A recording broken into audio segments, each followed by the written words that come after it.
Hey guys, it's Sarah Sweeney at the Care House. Today I've got Jamie Matthews, the owner of Overcoming Adversity LLC, Temple, the executive director at the Care House. We're going to talk about children going back to school and how parents can get their children ready for that kind of thing. So say hi, guys. Hey Hello. there. All right. So first thing I want to talk about, how can parents talk about change and going back to school and adjusting with going back to school to their children? Well, I think one thing that's just really important with kids is being honest, but being honest in a developmentally appropriate way. So kids often do better if they understand what's going to happen. So kind of setting them up for the expectations of this is what it's like. It's going to be different from last year, from what you know. Last year you may have done this. This may be what things are going to be like this year. Really, just that they have a grasp and understanding of what it's going to look like before they're walking into it. For sure. Yeah, just to kind of piggyback off that, I know that, for me, one of my driving points is Dr. Karen Purvis, like that felt safety. So really just expressing to kids, even though, you know, we don't really know the true safety level. We really can't be certain of all that, but just to let kids know that the teachers, the staff, parents, we're all doing what we can and just really help to reinsure that kids feel safe, no matter what that environment might look like. Absolutely. Well, what are some behaviors that parents can expect as their children return to school, whether it be virtually or in the brick and mortar style? Yeah, they can expect one of two things usually. So kids are either going to externalize, and we're going to see some big behaviors. We're going to see some maybe outbursts. Could be, when I was in the school setting, sometimes we're flipping desks whenever we have some big emotions that we're not able to regulate yet. Or on the other hand, kids could internalize and they could kind of withdraw and be a little more secluded and quiet. And again, there's still an issue there about making sure kids have a safe space to process those feelings. But you could see a total range. Yeah, I agree. That I think one of my bigger concerns in regards to that is that internalizing in regard for kids who are already a little bit anxious. So, and especially in situations where we know that there's a correlation between maternal caregiver's anxiety and the child's anxiety. Mm-hmm. So, as I don't know about y'all, but with all of this, it definitely makes me more anxious because I don't exactly know what's going to happen next, and I Mm-hmm. don't know how to.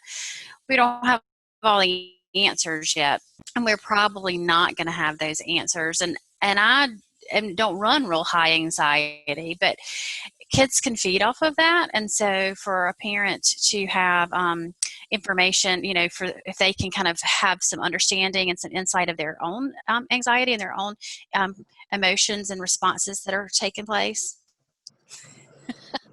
um, then that will help them in turn to kind of be more engaged in watching out for their child's behavior. But I do think that kids, because of the uncertainty, we're going to see some kids who are more anxious and in turn, more kind of to themselves and withdrawn. And I completely agree with Jamie that we just need to make sure that there's a good place for processing and that they know that they can hopefully have teachers and people in the schools, but also at home who they're able to confide in with how they're feeling. To kind of piggyback off of what Meg was saying, how can parents kind of help their children with those behaviors? What are some ways that they can work with them on those, either external or internal? For sure. The hand model of the brain comes to mind for me. Just really teaching kids about uh, flipping a lid. We're in that fight, flight, or freeze mode down here in our primal brain. It's a lot more reactive, and that's where we feel our emotions. So obviously that center is going to be heightened probably, but just to teach kids, and there's a great YouTube video, Dan Siegel just talks about, like, here we are, our emotional center, and then up here we're in the top portion of that prefrontal cortex, which is where all our higher thinking comes in. And then just really teaching kids, okay, when you start to have those feelings and you flip your lid, so to speak, we're not accessing this portion. We're not able to really follow through and process and reason and have empathy and all those great things that are required. So just teaching kids and giving them the language and being honest as like, hey, mommy flips her lid too, like this is stressful, this is hard, but we can use these tools, mindfulness, sensory regulation, whatever that looks like for your child, to bring it back. We can access that prefrontal lobe where we can really communicate. And I think it is such an important time to kind of pull into that emotional intelligence. So really helping parents to understand how important it is for their child to share with them their affect, that we don't get into the world of how was your day? Oh, it was good or it was bad. But, from very young, we can start giving children the words in order to explain those different feelings that they're having, and that we really open that conversation up. I think that the riding in a car is a really great place for having some of those conversations, because you have your child's attention. They don't have, most of the time they don't have TV or phones or other things in front of them during that. It's just you and them. So kind of having regular daily check-ins. I always like to ask my children, tell me what's one good thing that happened today, and how did you feel when that happened? Did anything happen today that you didn't like, and how did you feel when that happened? And then helping the child to name some other feelings. If they were mad and it sounds to you more like frustrated, being able to say, yeah, I bet you were mad, but maybe you were frustrated too. Helping to give them those words so that as they continue on, they're able to grow and utilize that. And then also just providing for them some of those basic, coping kind of skills like Jamie's talking about. Really basic, even for very young children, is controlled breathing, smell the flower, blow the balloon. Or we at my house sometimes we're like, smell the spaghetti, blow on it because it's hot, whatever it is that, your kid can kind of grasp onto and remember. But just some of those kinds of easy tools and techniques that I think the child can hopefully take into the classroom with them as well. That's great. And I love you talking about that time in the car, because that's a really important time for me and my daughter, and she's 4. And, to be honest, from a sensory standpoint, sometimes kids are overloaded from school. They are. So sometimes, sometimes when she's in the mood to talk, we will process through that day and I will hear all the things. But sometimes she'll get on and say, were you okay? You a little tired? What's going on? And she'll say, Mommy, I just want to have quiet time on the way home. So just giving kids that safe space to say what they need, and empower them to do so, even at a young age, is really important. Yeah, that's some great information. And it's a lot for parents, but how can they continue to do this, but while also maintaining their self-care for themselves, because they can't take care of their children if they're not taking care of themselves? I think that this has been a big piece in regards to the whole coronavirus situation, because some of the traditional ways that parents may take care of themselves have kind of been limited. Traditional date nights and kind of getting out those things that are important for the family unit, but are not as widely available because of some of the limitations that we have. So I think it's looking kind of at what you do have available, or also looking back in your past at things that maybe you used to enjoy that you no longer have time for.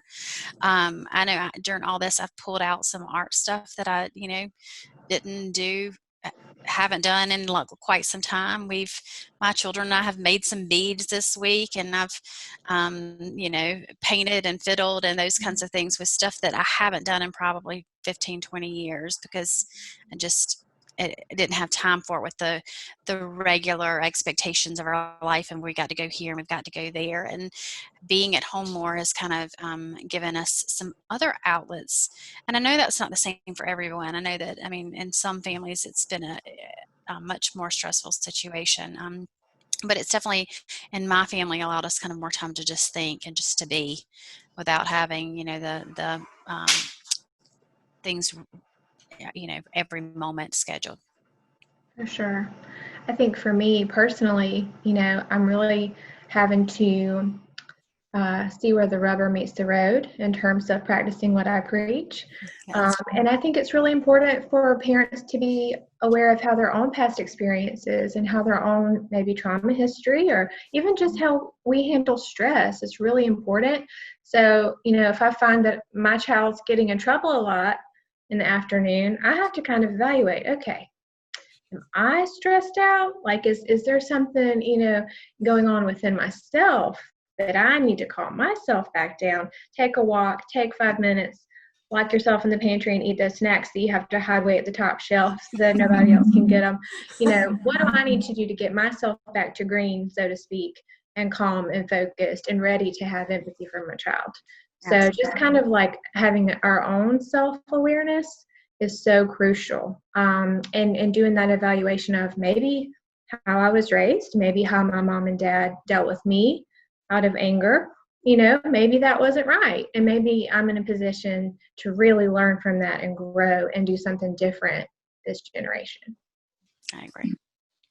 Yeah, I think those things are so very important. And like you said, I mean, maybe that those are my trigger times of the day. And so for parents, just having that level of insight, but also realizing that it's, the old example in regards to getting on the airplane, that you have to put your own oxygen mask on before you can help somebody else. And so constantly telling parents, something that we do, that constantly telling them that if you focus on you and you're the best you'll be the best parent. And then kind of to add to that, I recently saw something that said, even whatever happens with the school system, whatever happens with your school district, don't show your disappointment or your anger in front of your children. Kind of model that behavior, set them up for success by showing them how to make the best of it. Would you guys agree with that? For sure. I think that you want kids to have the best view of life, but of course in this situation, we want them to go optimistic to school and respectful of their teachers and administrators, whether or not parents completely 100% agree. Because like we've said, nobody knows exactly what this will look like or how successful any plan will be. But just to really instill in our kids, like, hey, we're all doing the best we can, and just really make sure there's a mutual, at the very minimum, respect for them to school, I think is really important. Absolutely. So, I mean, we don't know what's going to happen. I think it's important for our kids, as Jamie says, to know everybody's doing the best that they can. Especially within the school districts. They have a very, and we're all figuring it out. So giving them that benefit of the doubt, but also having your children up to understand, to be flexible. I think if as parents, if we can show some flexibility and understand, how to be flexible in situations and realize how things are, then that helps our children to be more flexible too. And this is going to be a situation that's gonna, require flexibility. Well, that was everything that I had. Do you guys have anything else you want to add? Thank you. Thanks for putting this together. And Jamie, thanks for, being on. I think we wish the best luck to the teachers, educators, parents. I know this is a lot to figure out. A lot of logistics have got to be switched around for our children to get the educations that they need. So I would, implore the public to do their part so that kids can stay in school. For sure. Thank y'all so much.